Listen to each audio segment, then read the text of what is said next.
Hello mga ka-Diskarte Chicks! Kumusta mga lods? Welcome back sa channel kung saan pinag-uusapan natin ang real talk tungkol sa diskarte, confidence at kung paano mas maintindihan ng lalaki ang isip at damdamin ng babae.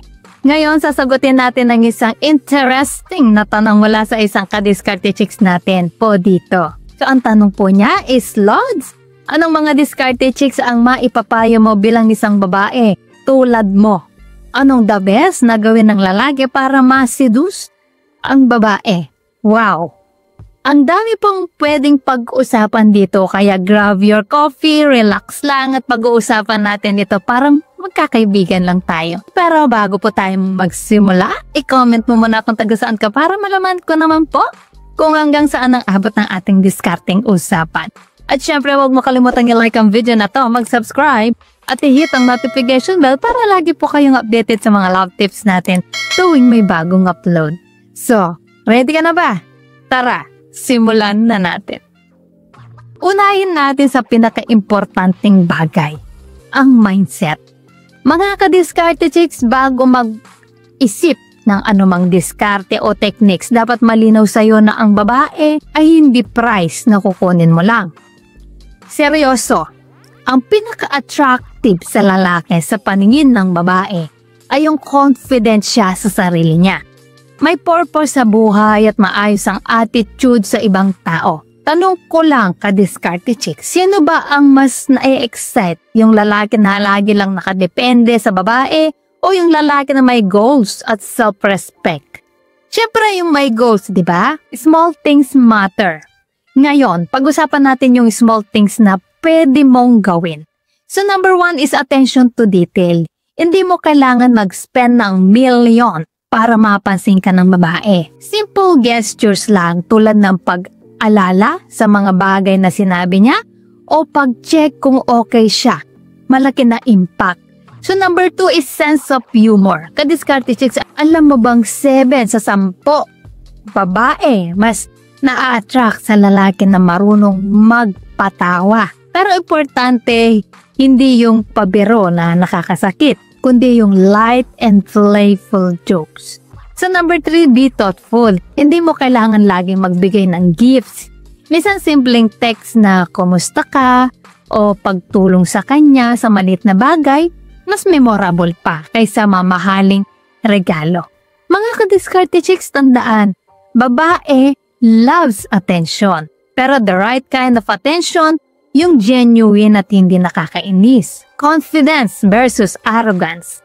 Isa pa sa pinaka-importanting lesson, confidence, hindi arrogance. Ka-Diskarte Chicks, malaking pagkakaiba ito. Confidence equals alam mo ang value mo. Hindi ka insecure, kaya maayos ang pakikitungon mo sa ibang tao. Arrogance equals feeling mo lagi kang tama, laging dominant at walang consideration sa babae. Trust me, babae agad nakaka-detect ng ganon. Tanong ko ulit, ka-Diskarte Chicks, gusto mo bang ma-attract ang babae sa'yo dahil confident ka o dahil dominant at walang pakialam? Obvious na, diba? So, next is communication. Super importante nito, ka-Diskarte Chicks. Maraming lalaki ang nagkakamali kasi iniisip nila kailangan nila ng magic pick-up lines o game para mapansin. Hindi, ka-Diskarte Chicks. Ang pinakamagandang diskarte, makinig ka sa kanya. Intindihin mo ang feelings niya at i-express mo rin ang sarili mo. Halimbawa kapag may sinabi siya, huwag lang puro nod at oo. Respond with empathy. Ipakita mo na naririnig mo at naiintindihan mo siya. Trust me, ka-Diskarte Chicks, makaka-relate kayo ng mas malalim kapag ganito ang approach. Ngayon, paano naman bumuo ng attraction? So number 1 is shared experiences. Gawin nyo yung activities na parehong enjoy nyo. Like sports, hobbies o kahit simpleng coffee date. Mas nagkakakilala kayo, mas nagkakaroon ng connection. So number 2, be mysterious pero hindi laro. Wag lahat ng detalye tungkol sa sarili mo ay ilabas agad. Magkaunti ka lang pero wag maging laro o manipulative. Simple lang, ka-Diskarte Chicks. Number 3, physical appearance counts. Pero hindi everything. Maganda ang grooming, maayos na pananamit, at confident na body language. Pero tandaan, mas importante ang personality at attitude kaysa sa itsura lang. So, isa sa pinaka-importanteng diskarte, respect and timing. Kadiskarte chicks, babae ang madalas na a-attract sa lalaki na marunong maghintay at marunong magrespeto sa boundaries niya. Huwag mong pilitin ng babae na gawin ang gusto mo. Sa halip, ipakita mo yung interest mo at hayaan mo rin siya na mag-decide at mag-feel sa sarili niyang pace. Tandaan mo, respect plus patience equals trust. Trust equal attraction. Simple lang, di ba? Okay, kadiskarte chicks. Recap natin ha. Number 1 is mindset muna. Confident, may purpose at self-respect. Number 2 is small gestures matter. Attention to detail, humor at thoughtfulness. So, pangatlo is confidence versus arrogance. Alam mo ang difference. So, pang-apat is communication. Makinig, intindihin at express.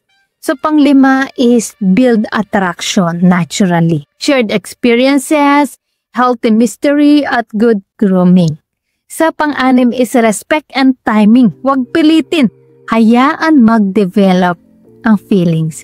Mga ka-diskarte chicks, ang diskarte sa babae ay hindi puro tricks o pick-up lines. Lahat ng ito ay tungkol sa pagiging genuine, thoughtful, at confident. Kung magagawa nyo ito consistently, mas mataas ang chance na magustuhan ka ng babae pero sa tamang paraan at hindi dahil sa laro lang.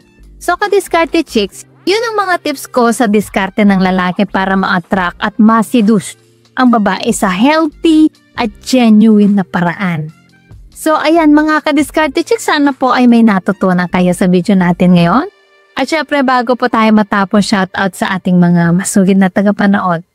Na sina Ronaldo Pamugas watching from UAE, Jan Calaranan watching from Isabela, Marcelino Humelde from Spain, Rodolfo Agraviador ng Santa Cruz, Davao del Sur, Luis Nginhaya ng Nueva Vizcaya, Randy Olivo from Davao City, Randy Reyes ng Cabanatuan, Francis Aglian from Caloocan City, Harold Ian Ramos from Manila, Mastura Manangolo from Iligan City, Leonardo Felicia from Bohol, Arnold ng New York, Mateo Robles ng Danau City, Cebu, Joseph Palking ng Benguet, Lito Carreon, taga Irosin, Sorsogon, at kay Ruben Simborio ng Cabuyao, Laguna. Guys, maraming salamat po sa suporta at panonood, mga ka-diskarte chicks. Dahil po sa inyo, patuloy at lalo akong ginaganahan gumawa ng mga content na makakatulong at makakaaliw sa lahat.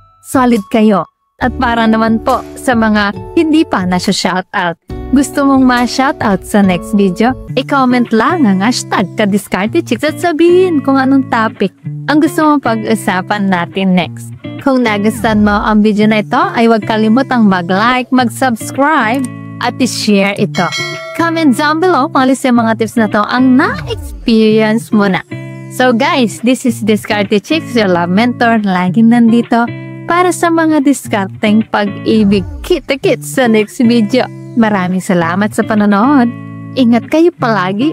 Let's spread love.